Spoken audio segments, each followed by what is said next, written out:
Hi, my name is Kevin Hennessy, and today we're getting into the meat and potatoes of the science of getting rich. Chapter 4, the first principle in the science of getting rich. All right, thought is the only power which can produce tangible riches from the formless substance. The stuff from which all things are made is a substance which thinks, and a thought of form in the substance produces the form. Original substance moves according to its thoughts. Every form and process you see in nature is the visible expression of a thought in original substance. As the formless stuff thinks of a form, it takes that form as it thinks of a motion. It makes that motion. That is the way all things were created. We live in a thought world, which is part of a thought universe. The thought of moving universe extended throughout formless substance, and thinking stuff moving according to that thought took the forms of systems of planets and maintains that form. Thinking substance takes the form of its thought and moves according to the thought. Holding the idea of circling system of suns and worlds, it takes these form of these bodies and moves them as it thinks. Thinking the form of a slow-growing tree, it moves accordingly and produces the tree. Though centuries may be required to do the work, in creating the formless seems to move according to the lines of motion it has established. The thought of an oak tree does not cause the instant formation of a full-grown tree, but it does start in motion the forces which will produce the tree along established lines of growth. Every thought of form held in this thinking substance causes the creation of the form, but always, or at least gradually, along the lines of growth in action already established. The thought of a house, certain construction, if it were impressed upon formless substance, might not cause the instant formation of the house, but it would cause the turning of creative energies already working in trade and commerce into such channels as to result in the speedy building of the house. And if there were no existing channels through which the creative energy would work, then the house would be formed directly from primal substance without waiting for the slow process of the organic and inorganic world. No thought of form can be impressed upon original substance without causing the creation of form. Man is a thinking center and can originate thought. All the forms of man fashions with his hands must first exist in his thought. He cannot shape a thing until he has thought that thing. And so far as confined his efforts wholly to the work of his hands, he has applied manual labor to the world of forms, seeking to change or modify those already existing. He has never thought of trying to cause the creation of new forms by impressing his thoughts upon formless substance. When man has a thought form, he takes material from the forms of nature and makes an image of the form which is in his mind. He has so far made little or no effort to cooperate with formless intelligence. To work with the Father, he has not dreamed that he can do what he seeth the Father doing. Man reshapes and modifies existing forms by manual labor. He has not given no attention to the question whether he may not produce the things from formless substance by communicating his thoughts to it. We propose to prove that he may do so, to prove that any man or woman may do so, and to show how. As our first step, we must lay down three fundamental propositions.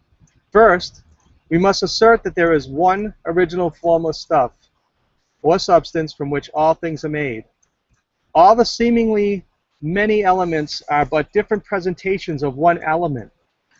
All the many forms found in organic and inorganic nature are but different shapes, made from the same stuff, and this stuff is thinking stuff. A thought held in it produces the form of the thought. Thought in the thinking substance produces shapes. Man is a thinking center capable of original thought. If man can communicate his thought to original thinking substance, he can cause the creation or formation of the thing he thinks about. To summarize this, there is a thinking stuff from which all things are made, in which in its original state permeates, penetrates, and fills the interspaces of the universe. A thought in a substance produces the thing that is imaged by the thought. Man can form things in his thought, and by impressing his thought upon formless substance can cause the thing he thinks about to be created. It may be asked if I can prove these statements, and without going into details, I answer that I can do so, both by logic and experience. Reasoning back from the phenomena of form and thought, I come to one original thinking substance, and reasoning forward from this thinking substance, I come to man's power to cause the formation of the things he thinks about. And by experiment, I find the reasoning true. And this is my strongest proof.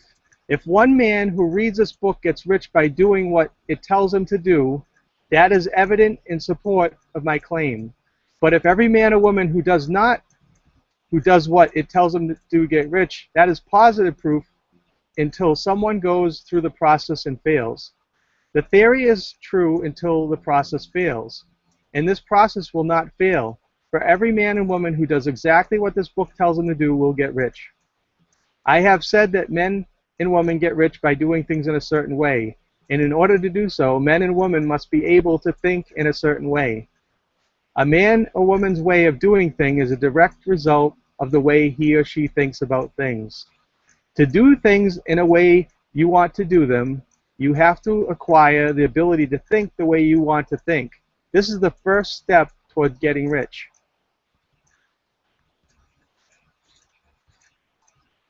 To think what you want to think is to think the truth, regardless of appearances. Every man or woman has a natural and inherent power to think what he or she wants to think, but it requires far more effort to do so than it does to think the thoughts which are suggested by appearances. To think according to appearance is easy.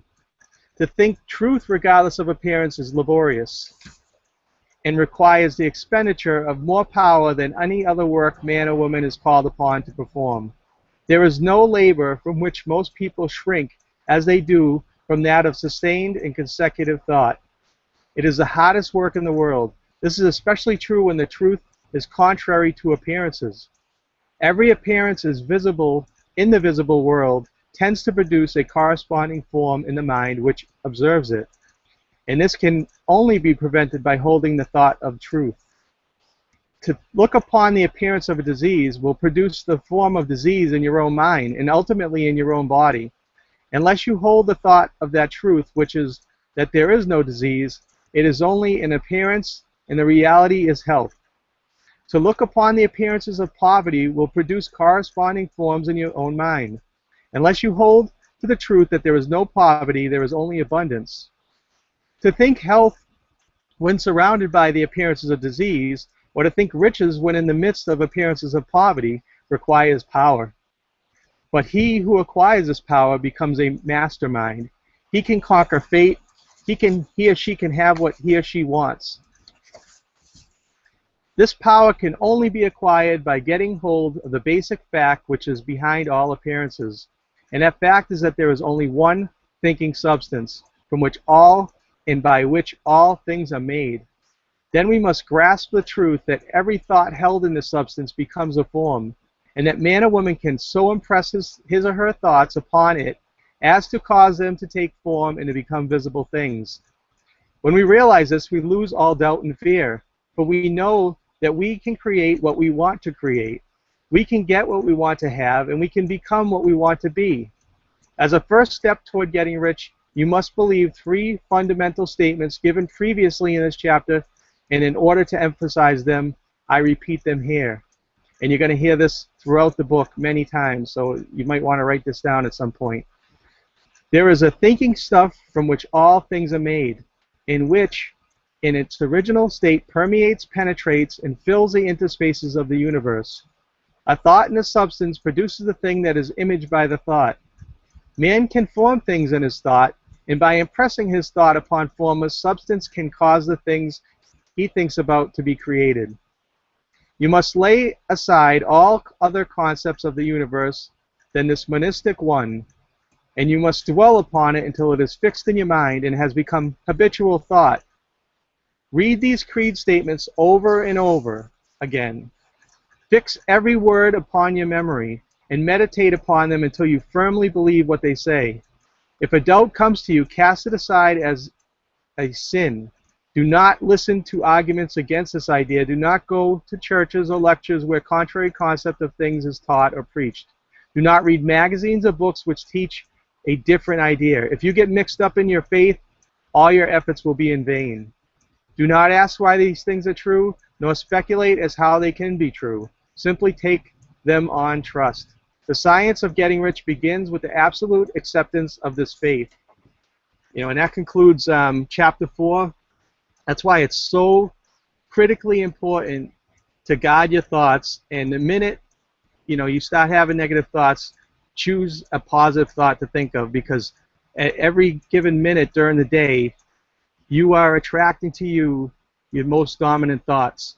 So once you start becoming aware of that, you'll start seeing greater and greater things come into your life. So I hope you're really enjoying it. Again, if you're on my blog, that's awesome. You can get a copy of The Science of Getting Rich on there below.